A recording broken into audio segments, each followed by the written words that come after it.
Hey, Walt here from StogieReview.com with another video cigar review. And the cigar I'm going to be reviewing today is one that I reviewed not terribly long ago. It was right after the trade show. I was going through some samples, and I reviewed the EP Carrillo Edition Limitada 2010. And I reviewed that cigar, and I remember it being pretty intense as far as the flavor goes. And I hadn't had another one since. And then recently I got two of the new Elencos in the mail, which as it turns out is the exact same blend. So from what I understand, or what I would imagine, the limited edition 2010 was so popular that EP Carrillo secured enough tobacco to do a standard run with it the following year, and it's been repackaged with a different band. It only has one band, and to be quite honest, I really like the darker band. Actually, I like the darker band a lot more than I do his standard band, the one you'll see on the inaugural 2009 and the core line. I guess it's on the short run as well, but I really like that dark band, the black and gray with a red stripe. But anyway, let's take a look at this cigar, and then I'll tell you like the whole story, how it came to be, and how this cigar is rather interesting. But first and foremost, I really like the band. The wrapper's got a nice oily sheen to it, really small veins, consistent color head to foot. The cap's neatly applied. The seam that runs down the cigar is pressed flat. It's not raised in any spots, or it's not lifting in any spots. And all in all, this cigar looks really well constructed.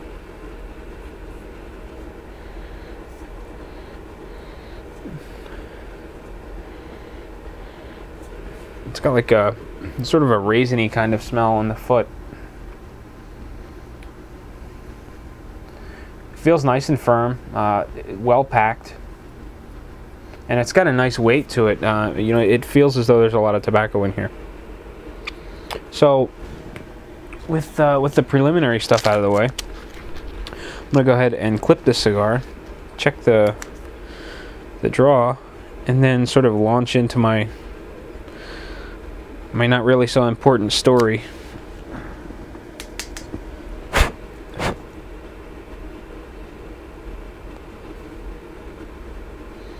The draw is fantastic. Despite the cigar being heavy and being pretty firm, the draw is absolutely perfect.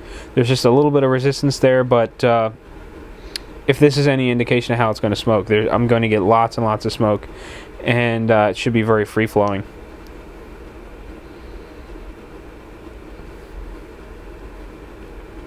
And I'm getting that same sort of raisiny kind of flavor through the cold draw, and actually just kind of, it makes me think of like Raisin Bran.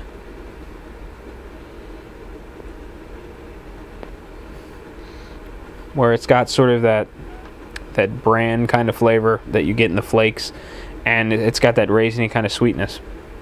What's interesting. So anyway, I mentioned that there's a significance to this cigar. And I guess it was like last week. I was working from home, hanging out with my daughter. I was taking a break from work. We were just hanging out in the living room. I think I had like Little Einsteins or Yo Gabba Gabba on TV, and we were just playing on the floor. And I hear a thump outside on the porch. Now I'd been expecting a package, so it wasn't a big deal. And I got up, went to the porch to go grab the package, and underneath this big carton of baby wipes, which is what I was waiting on, there was a small padded envelope. Now at first I was like really paranoid, because when you see a padded envelope, or at least for me, when I see a padded envelope, most times it's cigar samples, and here the big carton of baby wipes was sitting on top of it. But I guess what happened was the driver sort of lifted the box up and slipped the envelope underneath so it wouldn't blow away. And I felt much better when I picked up the envelope and realized that the cigars weren't under that like 15-pound box of baby wipes. But anyway, I look, I see it's a package from EP Carrillo. I head in the house, open up the package, and inside I've got 2 of the Elencos and 2 of the New Wave Connecticut. There's 1 of each. There's 1 Robusto, 1 Toro. And the Elencos really kind of caught my eye right from the beginning. You know, it was just calling my name, and we had beautiful weather that day. So what I wound up doing was, after my daughter laid down for a nap, when she got up a little bit later, I got her all geared up, little jacket, you know, pink jacket. I put her in her pink umbrella stroller, and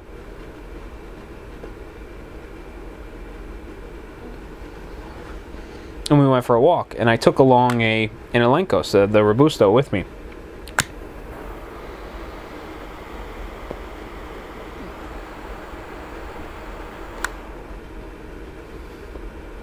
But actually, before we left, I ended up sending Ernie Carrillo an email thanking him for the samples, and he responded back to, you know, telling me I was welcome, and let him know what I thought.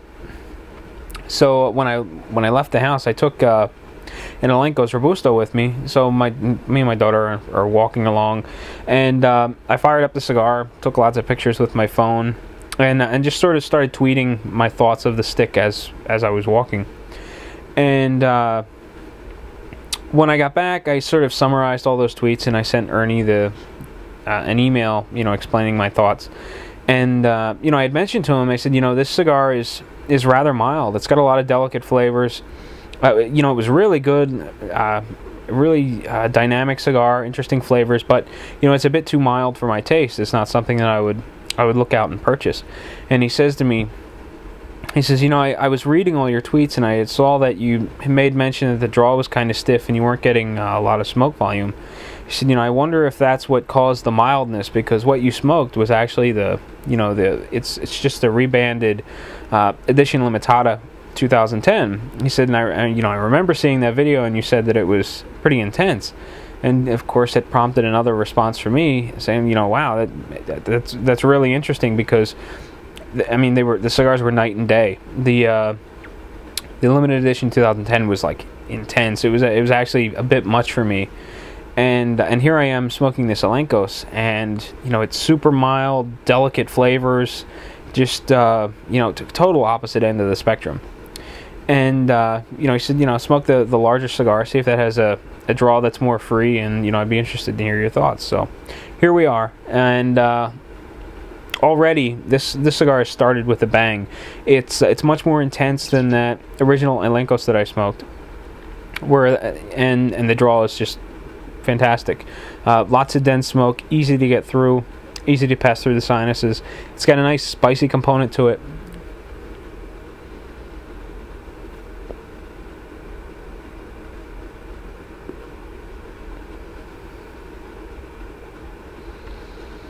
And that raisin bran kind of a flavor that I was getting in the beginning with the cold draw hasn't transferred through.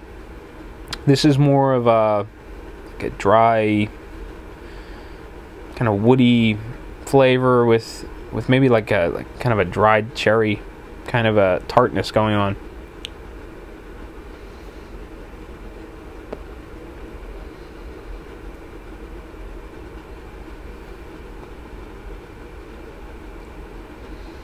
But so far, we're off to a really good start. Looks like I may need to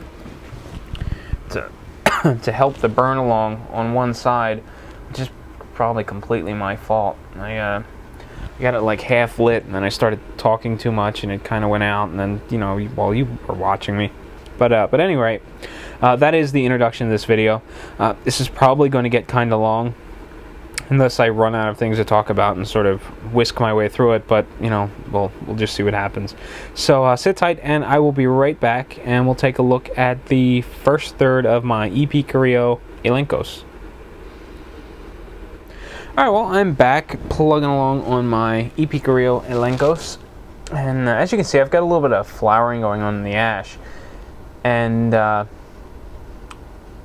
my assumption is the reason being is just because a few minutes ago I knocked the ash off, and it was kind of jagged when it broke, and now it's starting to develop again, and now I've got like this ash kind of falling off every which way.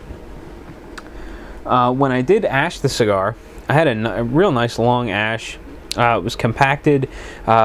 You know, it was the kind of ash that really held on. I tapped it once and it sort of broke and leaned, and then I tapped it again and it leaned a little further, and you know, by the third tap it finally broke off the end of the cigar and left a jagged edge. So it's nice and strong. It probably could have went much longer than about the inch that I had it. And it was light in color, tightly compacted, you know, very neat looking ash. As far as the draw is concerned, I'm still getting just a perfect draw. There's a little bit of resistance there. It is just the way I like it. Nice, dense mouthfuls of smoke, easy to get through the sinus. Very different from my Robusto sample. There, you know, the draw was tighter. I was getting less smoke volume. It was more airy than dense, and I would imagine that's where a lot of the power sort of fell off, because this cigar is much more intense. It's a lot more along the lines of that limited edition 2010 that I smoked a little while back.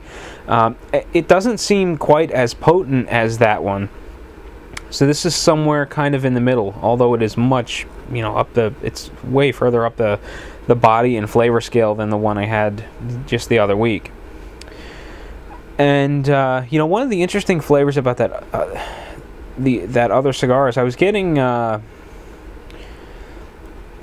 sort of fruity wine kind of flavor, and as soon as I tasted it, it reminded me of this blush wine that a local winery makes.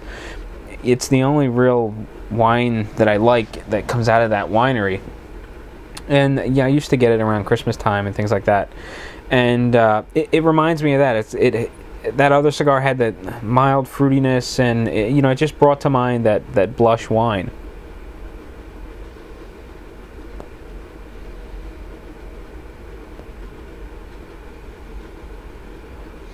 This cigar definitely has that, but it's buried under a lot of intensity. I mean, you know, there's some definite power to the cigar, and that wine sort of flavor is buried, and it's kind of unfortunate because I really did like that flavor. I think it made the cigar very complex, very interesting, and here it's there. You just kind of have to root for it.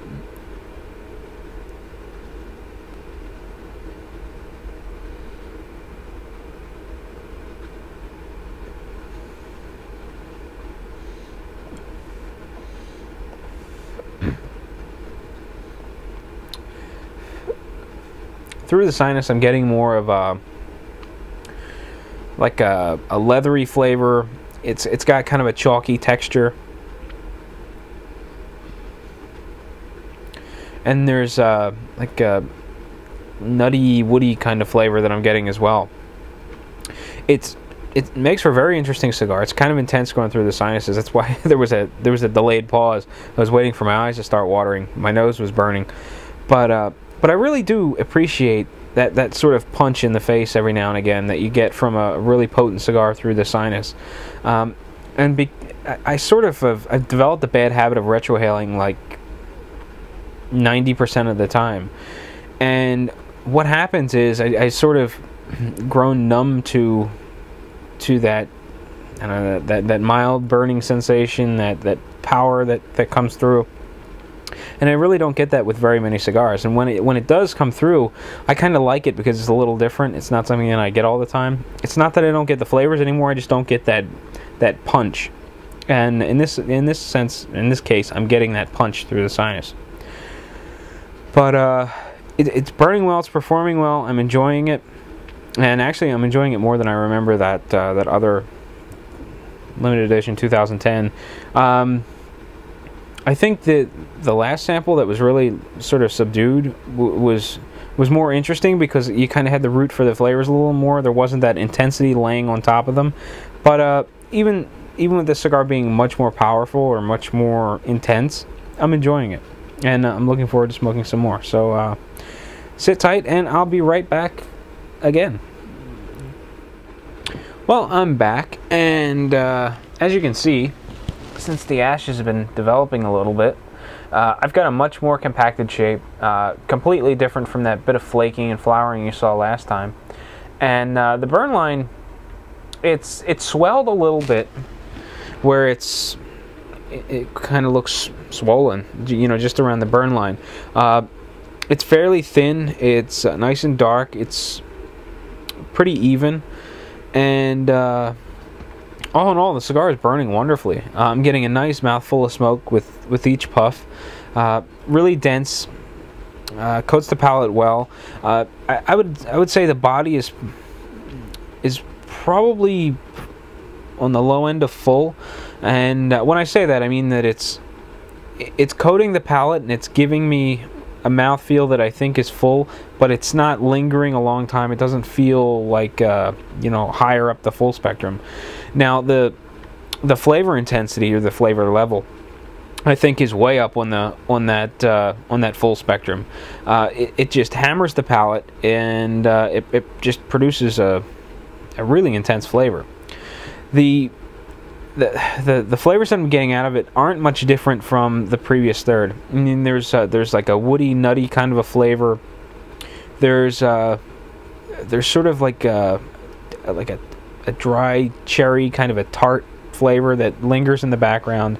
I'm no longer getting that raisin flavor that I was before. I think it's transitioned more to that cherry and has become tart. And that's about it as far as the flavors go. I haven't really noticed anything different.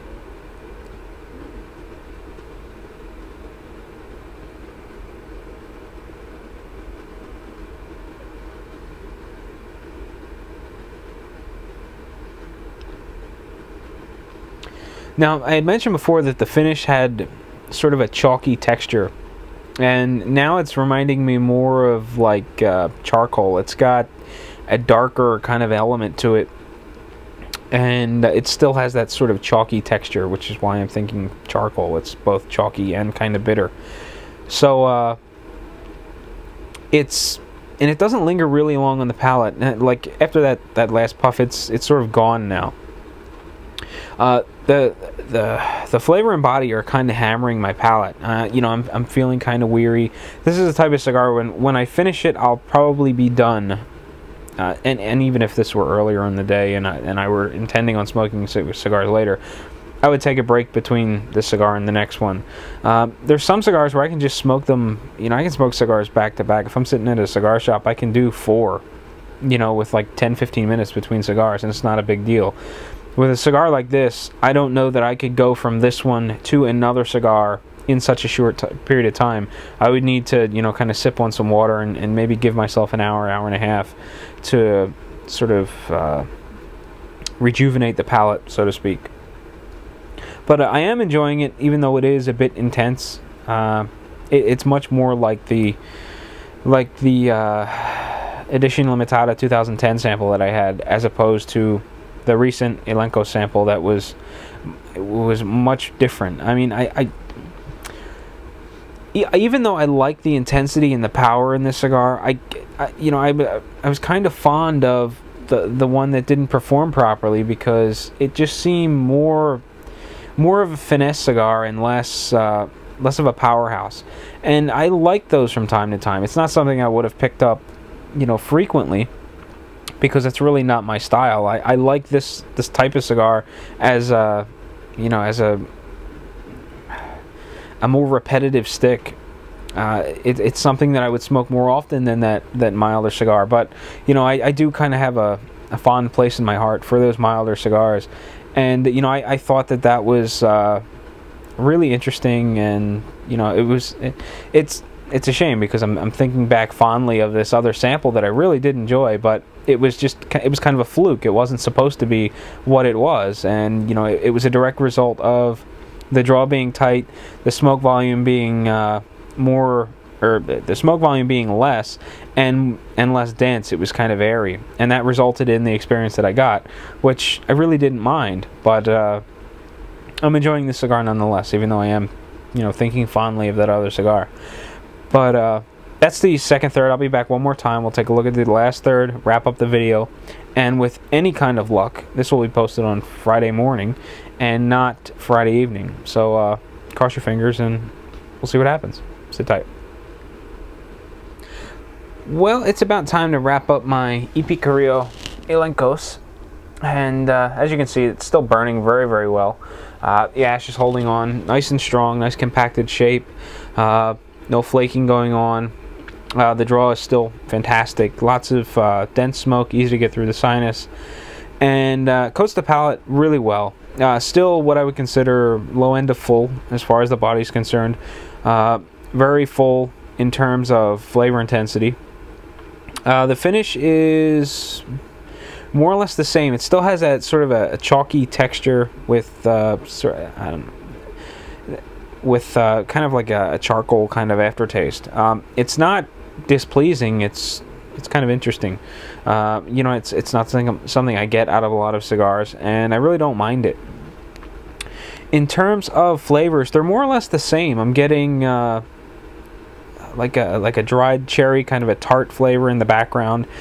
It's a little more subdued now. The power is ramped up just a bit, and as a result, it's kind of shrouded the flavors a little bit. I'm still getting sort of a come and go, kind of a nutty, woody leather trifecta. You know, one flavor sort of leaps over top of the other, and they go back and forth throughout the cigar, and you know, the intensity kind of goes up and down. It makes for a complex cigar, I think. Dynamic flavors, they're nice and rich, and you know, all in all, I enjoyed it. But as I mentioned in the last third, you know, I find myself thinking fondly to that other sample, one that I definitely enjoyed. And again, it's not something that I would find myself smoking regularly because it was milder than I generally prefer. But, you know, the flavors are just so delicate and interesting that, you know, I just keep thinking back fondly to that cigar, which was much more subdued compared to this one. So even though that cigar was a fluke, I kind of like it a little better than or actually a little more than a little better. I guess it's safe to say I like that fluke better than this cigar. Again, this is not a bad cigar, it's just rather intense, and it is beating up my palate. I'm feeling kind of worn out. I've been sipping on water throughout the cigar, but you know, when this cigar is done, I'm done. Well, I'm done for the evening anyway, but had it been earlier, you know, I'd probably be done for the night. My palate's kind of worn out. But again, you know, really enjoyed it, and if I'm going to get this video up by tomorrow morning, I really need to stop talking, get this video encoded, uploaded, and all that good stuff. So with that said, I enjoyed it. The price point in this one is $12. This is a Toro size, which is the Elites, I think it's called. There's a Robusto size, which I think is a 5 1/4 by 50. That retails for $9.50, and there's a 6 1/4 by 52 or 54 Torpedo. Now they're all in the, you know, the 10, well, the one's $9.50, but they're all more or less $10 and up. 3 sizes. Partially because of the price point, partially because it's a bit intense. This isn't something I'd reach for frequently. It is something that I would like to have in my humidor for the odd occasion when I want something that's really intense, and you know, something that's going to kind of cut through maybe a glass of Zaya or something, you know, something sweet and full of alcohol. But I enjoyed it, and I definitely I look forward to smoking more. And as I said before, if you were a big fan of the 2010 limited edition, and you were, you know, kind of bummed out that it was a limited edition, you couldn't get it anymore, well, here's your answer. It's the exact same blend, and again, I would imagine that it's a repackaged 2010 because of it being wildly successful. I would imagine that Carrillo cigars, you know, sought out whatever tobacco they needed to remake the cigars in a standard production format. So there you have it. I need to turn this video off and get cracking. So until next time, happy smoking.